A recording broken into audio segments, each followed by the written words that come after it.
اوه هفت مه حکومت هرم با آرمانجا هوربینی و رومبون جدهاتا نفت و غازی گریبستک دگل دو کمپانیاین بیانی واجو کریه.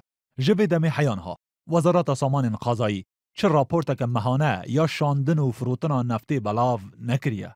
آمار وزارت سامان غذایی لباره شاندن و دهاتا نفت هرمی هر تم گمان لسر ده هبیه. لی بلاو نکرنا ویجی وینه زیده تر گمان لای ولاتیان چه کریه. وزارت نفت عراق جی که بخو مهانه آستا شاندنا نفت خو لهر دو بر آوین بسره و جیهان یا ترکیه بلاو دکه. هر بوی آوای گمان لآمار وزارت سامان غذایی حکومت هرمی هیا و دبیجه آمار وان نراستن و جه گمانن.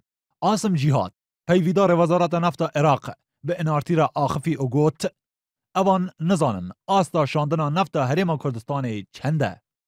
بلاف نکرن و راپورت مهانه یا وزارت سامان غذایی دمک دایه جد سپیکا مها جوت مها بهوری حکومت هرم گری بس دگل کمپانیای دیلویت و داویا مها مجدار داجی ریکافتنک دگل کمپانیای ارنست اند یونگ یا بریتانیا واجو کر داکو دهات و خرجین نفت و غازه دا هوربینیا بکه.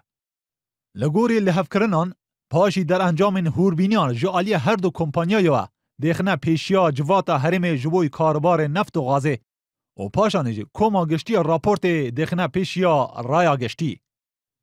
لهشتا پاش نیزی که 7 مهان چه راپورتک جوی رایا گشتی نهاتیا بلاف کرن.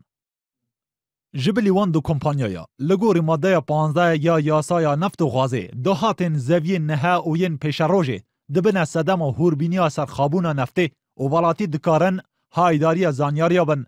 لهشتا پارلمانتار و هندک وزیر جی هایداری شاندنا دهاتا نفته نینن. لده وی مهدا آژانسا رویترز جدو چند چافگانیان بلاف کریه شاندنا نفتا هرم کردستان و کرکوکی بو دم 3 حیا 5 روزان جبر پسکریکک تکنیکی هاتیا راوستاندن.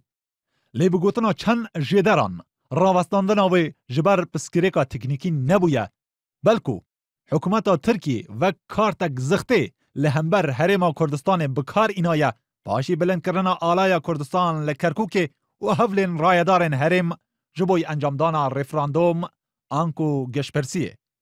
وزارت سامان غذایی جی حیانها چه رون کرنک لسر وی مجاره ندایه.